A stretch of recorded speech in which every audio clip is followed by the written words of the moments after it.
You know that feeling? It's Friday, 6 p.m. Your phone vibrates. It's a text from the group chat.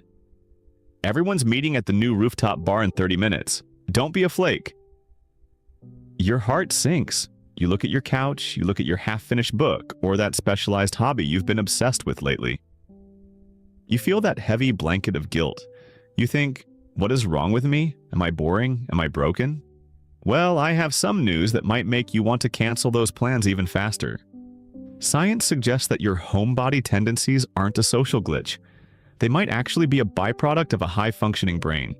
Today, we're diving into the 4 secret traits of high-intelligence homebodies, and by the end of this video, you'll realize that your boring Friday night is actually a cognitive power move. But first, we have to talk about why your brain is literally wired to crave the quiet, and it's not just because you're tired. In a world that screams, louder is better, the homebody is often misunderstood. Society views us as people with social batteries that were manufactured in a basement and only hold a 10% charge. But that's a massive misconception. In psychology, there's a concept called optimal arousal theory. Think of it like a thermostat for your brain. Some people are born with a thermostat that is set very low. They need the loud music, the crowds, and the chaos of a club to feel awake.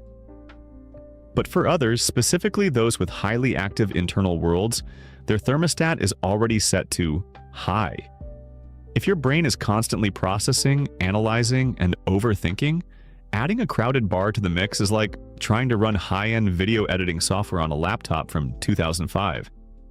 It's going to crash. When you stay home, you aren't doing nothing. You're allowing your nervous system to return to its baseline. High-intelligence individuals often have a low stimulation preference. It's not that they can't handle the world, it's that they are so busy handling their own thoughts that the outside world just feels like unnecessary static. But here's the kicker. This preference for quiet leads to a very specific cognitive trait that 90% of the population struggles with. Do you know what happens to a brain that never has to deal with small talk? We'll get to that in a second. But first, let's look at the command center effect. Let's be honest, the outside is a mess. It's unpredictable. You can't control the volume of the person at the next table, the temperature of the room, or the fact that someone just asked you what you do for a living for the 5th time tonight.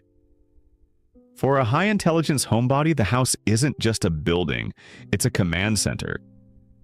Psychologically, having control over your environment allows your brain to shift from defense mode to creative mode. When you are out, a part of your brain, the amygdala, is constantly scanning for social threats or awkwardness. It's exhausting, but at home, you control the lighting, you control the playlist, you control the snack-to-effort ratio. When you remove the stress of the unpredictable, your brain does something fascinating. It enters the default mode network. This is the state where the brain makes connections between distant ideas. This is why you get your best ideas in the shower, or while staring at your ceiling at 2 a.m., not while trying to shout over a DJ. If you've ever wondered, can I actually rewire your brain to be happy in the chaos? The answer is, why would you want to? If your current wiring is what makes you a problem-solving machine? But this leads us to a deeper, slightly more dark question. Is there a point where staying home stops being a superpower and starts being a prison? There's a very thin line between solitude and isolation, and most people get it wrong. Let's break down how to tell which one you're doing. There's a myth that homebodies hate people. We don't hate people. We hate meaningless people. High-intelligence individuals usually prioritize depth over breadth. While an extrovert might have 500 work friends and 20 party friends, a homebody usually has 3 people they would actually take a bullet for, and everyone else is just background noise. This is a trait called selective socializing. Because your time is your most valuable currency, you refuse to spend it on surface-level interactions. You know the ones. How's work? Good, you? Busy. Can't complain. Proceeds to stare at phone. To a high IQ homebody, that conversation is literally painful. It's a waste of biological energy.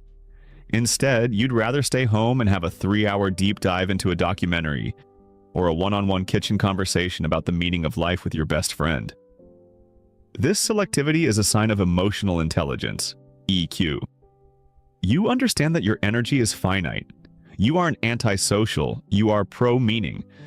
However, there is one specific homebody habit that researchers have linked to the highest levels of creativity, and it's something most people think is a total waste of time. If you've ever been caught staring into space for 20 minutes, you're going to love this next part. In the US, we are obsessed with the hustle. If you aren't making moves, you're losing. But for the homebody, the greatest moves are made internally. Trait number 4 is high introspective capacity. While everyone else is distractedly scrolling through Instagram at a loud dinner table, the homebody is at home, reflecting. Psychologists find that people who enjoy solitude are better at self-regulation. Because they spend time alone, they actually know themselves. They know their triggers, their strengths, and their weird quirks. They don't need a crowd to tell them who they are. And here's the humorous truth. Being a homebody is actually expensive. Do you know how much a high-quality candle, a weighted blanket, and a 4K streaming subscription costs? We aren't being cheap by not going out. We are investing in our personal sanctuary.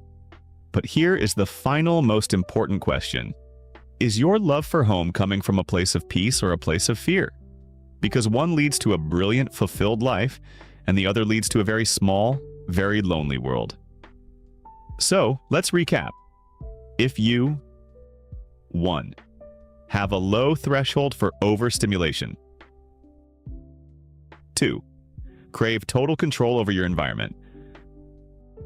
3. Value deep, one-on-one connections over crowds. 4. And use your alone time for deep introspection. Congratulations! You aren't a loser who doesn't have a life. You have a life that is so internally rich that you don't need a disco ball and an $18 cocktail to feel alive. But I want to leave you with this. The next time you feel the urge to cancel plans, ask yourself, am I saying no to them or am I saying yes to myself?